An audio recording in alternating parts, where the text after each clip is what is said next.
Si Oksana Aplikayeva ay pinanganak noong July 12, 1977 sa Ufa, rehiyon ng Bashkiria, Russia. Siya ay anak ng isang istrikto at disiplinadong pulis na lumaki sa isang pamilyang nasa middle class kasama ang dalawa niyang kapatid na sina Christina at Olesya. Sa murang edad, pangkaraniwan lamang ang buhay naghihintay kay Oksana. Nagtapos siya ng accounting at economics sa isang local na technical school, ngunit hindi siya kailanman nakapagtrabaho sa kursong yon. Sa halip ay nakahanap siya ng trabaho bilang consultant ng mamahaling cosmetic chain sa Arbot Prestige. Dahil sa kanyang malalim na kaalaman at interes sa industriya, naging kapansin-pansin siya sa trabaho, ngunit mas malaki ang kanyang pangarap. Noong 2003 sa edad na 26, iniwan ni Oksana ang Ufa at lumipas sa Moscow, tulad ng libu-libong kabataang Russia na naghahanap ng kasikatan at tagumpay. Ang Moscow noong unang bahagi ng 2000 ay puno ng mga oportunidad, ngunit kasabay nito ay puno rin ng panganib. Gusto ni Oksana ng higit pa sa karaniwang buhay. Gusto niya makilala at maging isang bituin. Noong 2005, dumating ang kanyang pagkakataon na mapili siyang sumali sa Doom 2, isa sa pinakasikat na reality show sa Russia noong mga panahong yon. Ang Doom 2 ay maihahambing sa Big Brother ng Russia. Nagsimula ito noong 2004 at mabilis na naging isang cultural phenomenon. Simple lang ang konsepto. Mga binata at dalaga na naghahanap ng pag-ibig habang nabubuhay sa ilalim ng 24 hours na kamera at naglalaban para sa isang bahay malapit sa Moscow. Ngunit hindi lang ito basta dating show, isa rin itong entablado ng iskandalo, intriga at biglaang kasikatan. Isang formula na humatak ng napakaraming manonood.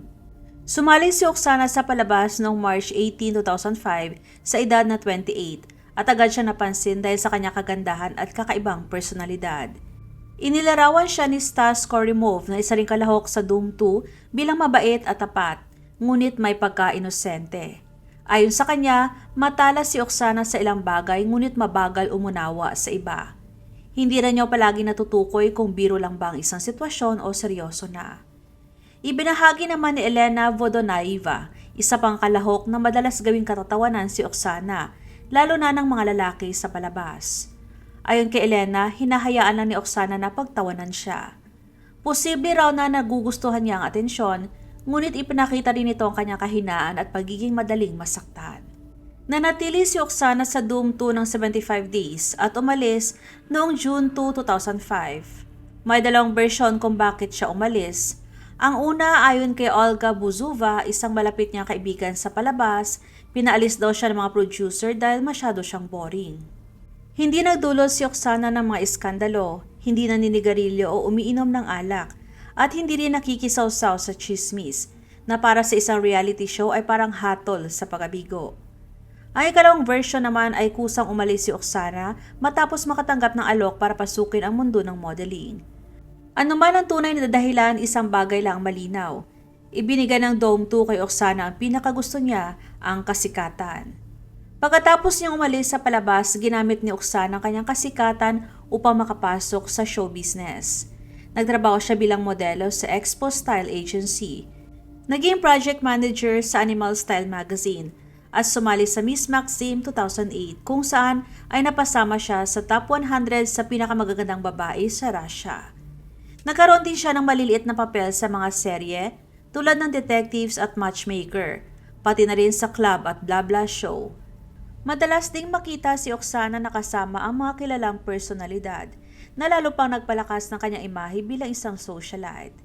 May isang balita din na lumabas na umano'y relasyon niya sa sikat na Russian tennis star na si Marat Safin. Ayon sa ilan, si Oksana mismo ang nagpalaganap ng kwento at ibinenta ito sa mga kilalang magazine. Ngunit itinanggi ito ng mga malalapit niyang kaibigan na nagsabing nakatira sa ibang bansa si Marat at sandali lamang sila nagkita sa buron ng kanilang kaibigang mga awit na si Leonid Marushenko mula sa bandang Dynamite. Gayunpaman nanatili sa balita ang pangalan ni Marat at dahil dito ay patuloy din na pag-uusapan si Oksana sa loob ng ilang panahon. Sa kabila ng kinang at karangyaan, may mahina at sensitibong panig si Oksana. Inilarawan siya ng mga kaibigan bilang inosente at parang batang mag-isip. Ayon sa isang malapit na kaibigan, kahit 31 na siya, tila 16 years old pa rin ang kanyang pag-iisip. Naniniwala si Oksana sa mga kwentong fairy tale tungkol sa show business. Nagbabasa ng mga libro kung paano makaakit ng mayayamang lalaki at nangangarap ng isang marangyang buhay. Ang kanya inosente at madaling magtiwala na ugali ang naging dahilan upang siya ay maging biktima sa isang mundong puno ng mga mandaranggit. Noong August 29, 2008, sa edad na 31, nagtrabaho si Oksana bilang modelo sa Moscow International Auto Show na ginanap sa Crocus Expo, isa sa pinakamalaki exhibition center sa Moscow. Ang event na nagsimula noong August 26 ay isang perpektong entablado para sa buhay na pinapangarap ni Oksana. Mga mamahaling sasakyan, mayayamang bisita at pagkakataong mapansin ng mga makapangyarihang tao. Maayos ang takbo ng mga unang araw, nagpo-promote ng sasakyan si Oksana, nakikipag-usap sa mga bisita at tinatamasa ang atensyon. Ngunit nung araw na yon, nakilala niya isang lalaki na nakakuha ng kanyang pansin. Ang isa ay si Alexei, isang CEO ng kumpanya, at ang isa naman ay ang kanyang deputy na si Mikhail, 38 years old, na may dating criminal record dahil sa pagnanakaw. Sa araw ding yon, nagkape pa si Oksana kasama isa sa kanila sa Crocus Expo, ngunit bumalik din siya agad sa trabaho. Noong gabi ng August 29 matapos ang trabaho, tinawagan ni Oksana ang kaibigang kasama niya sa inuupahang apartment sa Moscow. Sinabi niyang may pupuntahan siyang event at gagabihin siya ng uwi. May mga saksi sa Crocus Expo na nakakita kay Oksana na umalis kasama isang lalaki na sakay ng motorsiklo. Yun ang huling pagkakataon na nakita siyang buhay. Pagkalipas ng 2 araw noong September 1, 2008, natagpuan ng mga driver ng truck ang bangkay ni Oksana sa tabi ng Moscow-Riga Highway sa Istra District, na humigit kumulang 50 kilometers mula sa Moscow sa pagitan ng mga nayon ng Kotovo at Dajovkovsky. Natagpuan ang bangkay sa lugar na liblib at malapit sa kaparehong highway na minsan nagdala kay Oksana sa kasikatan dahil sa Dome 2 filming ilang taong bago yon. Malupit ang eksena, patay na si Oksana at may malinaw na palatandaan ng pagkakasakal. Kinumpirma namang forensic doctor ng sanhi ng kanyang kamatayan ay mechanical asphyxiation dahil siya ay sinakal. May mga pasa sa mukha, hita at bahagi ng balakang, pati mga gasgas na nagpapahiwatig na mara siyang inatake bago mamatay. Kapansin-pansing walang palatandaan ng pakikipagbuno sa mismong lugar kung saan natagpuan ang katawan. Dahil dito, inisip ng mga investigador na pinatay siya sa ibang lugar at itinapon lamang doon. Ang kanyang katawan ay bahagyang tinakpan ng mga bato at sanga na tila may nagtangkang itago ang krimen.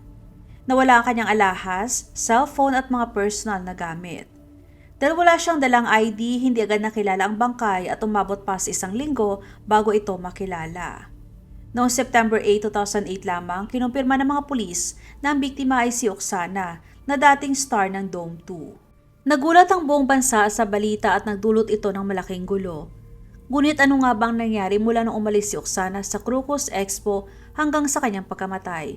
At sino nga ba ang lalaking sakay ng motorsiklo? Mabilis na naging isa ang pagpatay kay Oksana sa mga pinag-uusapang kaso sa Russia. Ang Investigation Department ng Istra City Investigative Committee ay nagsimula ng isang criminal case ayon sa Article 105 ng Russian Penal Code na tumutukoy sa pagpatay o homicide.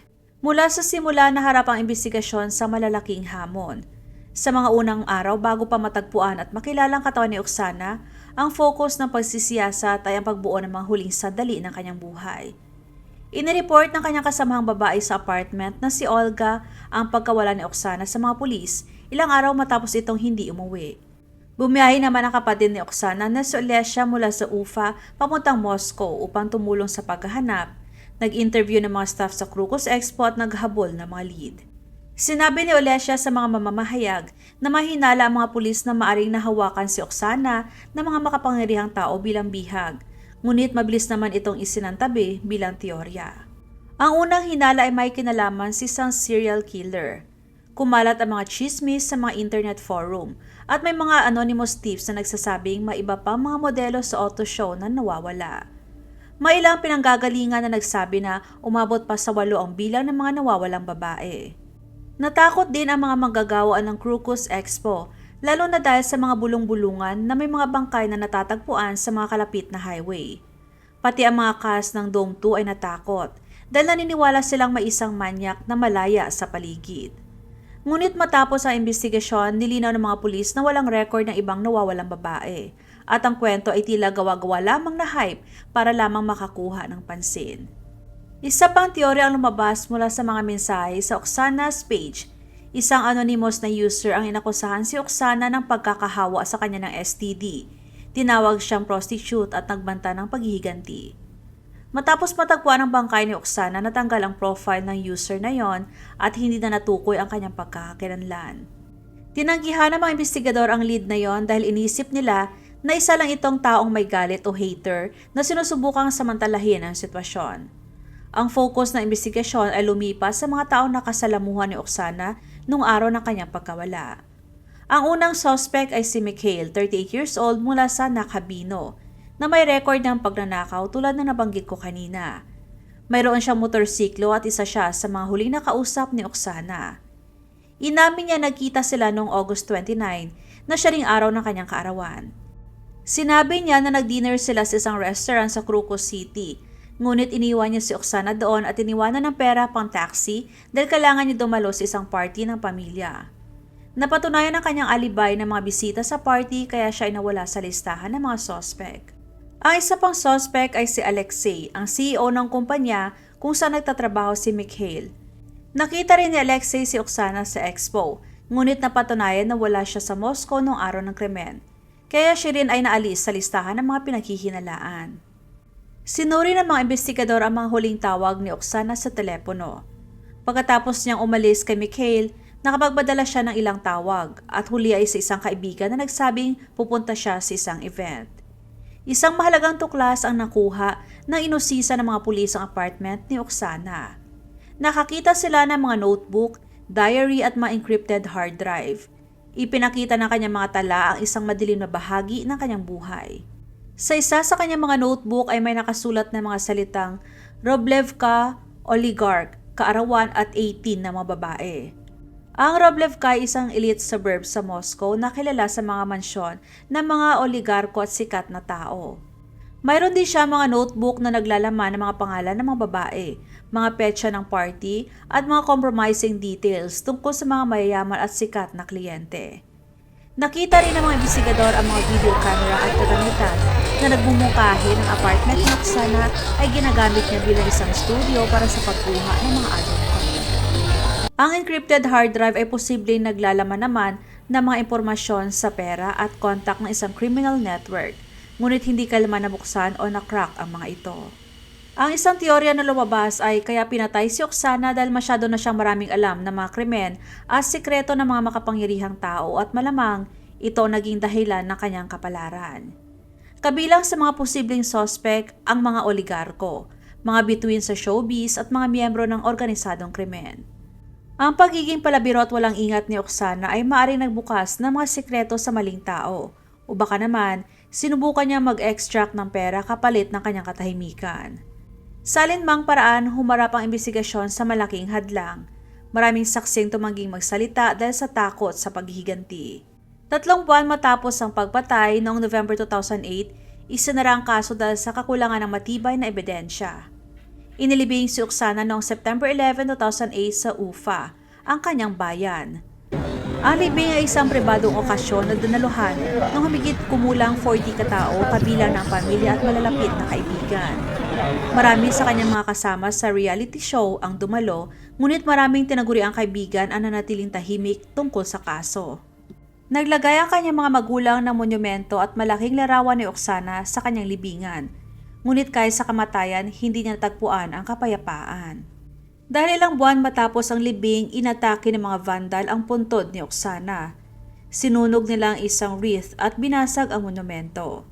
Nangyaring insidente sa gabi kaya walang nakakita kung sino may kagagawan.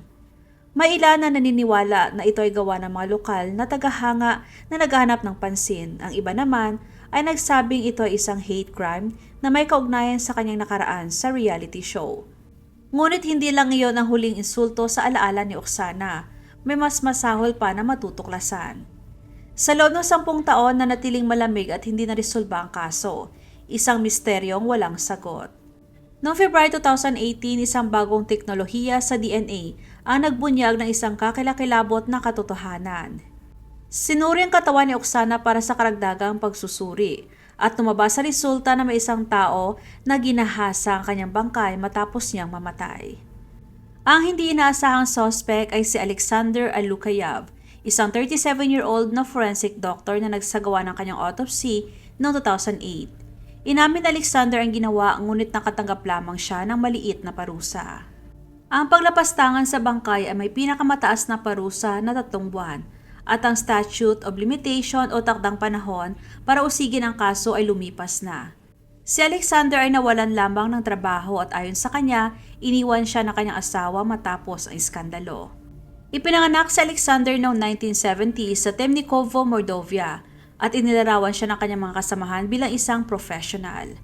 Ayon sa mga posts niya sa social media, na tinanggal matapos ang kaso, mahilig siya sa paghuhuli ng isda sa paglalaro ng video games.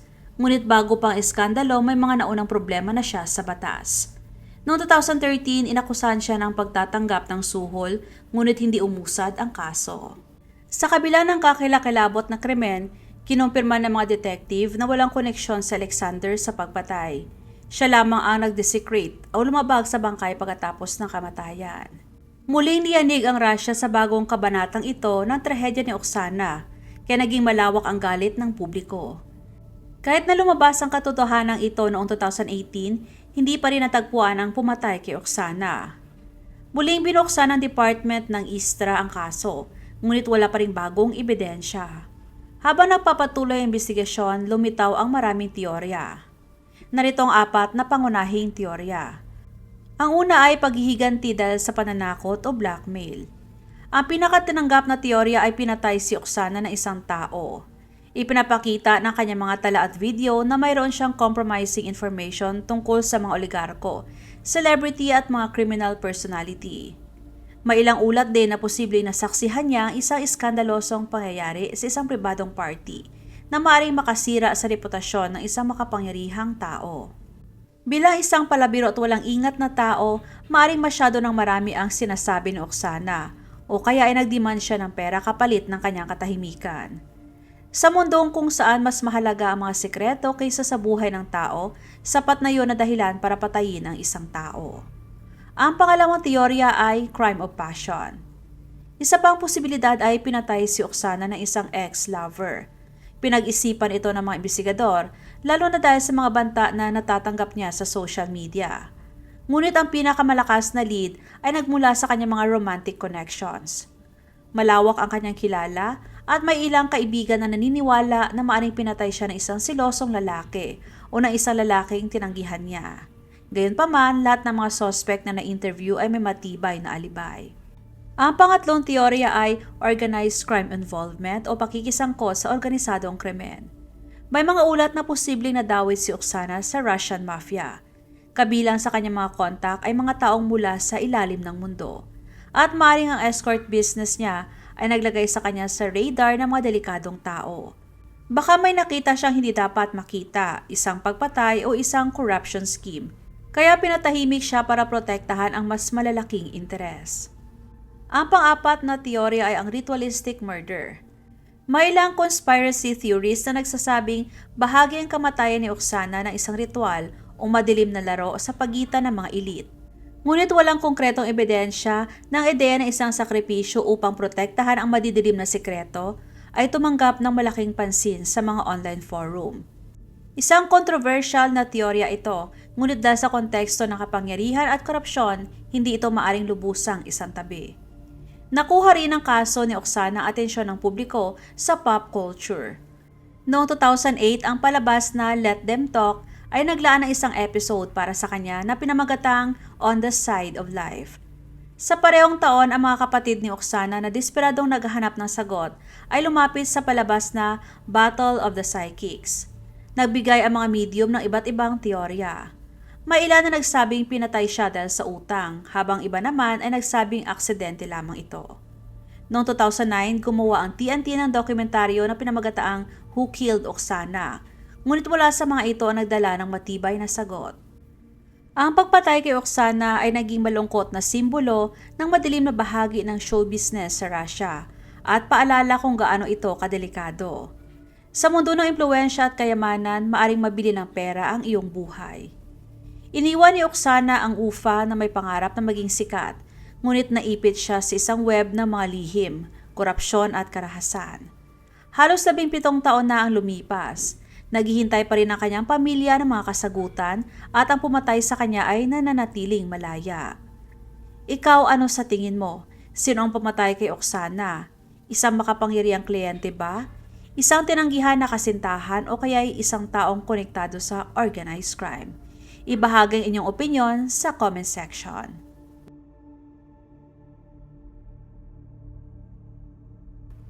Huwag magatubiling ibahagi inyong mga saloobin at komento. And please huwag kalimutang mag-like and subscribe sa aking channel kung hindi mo pa nagagawa. Magkita-kita tayo ulit sa aking susunod na video. Maraming salamat!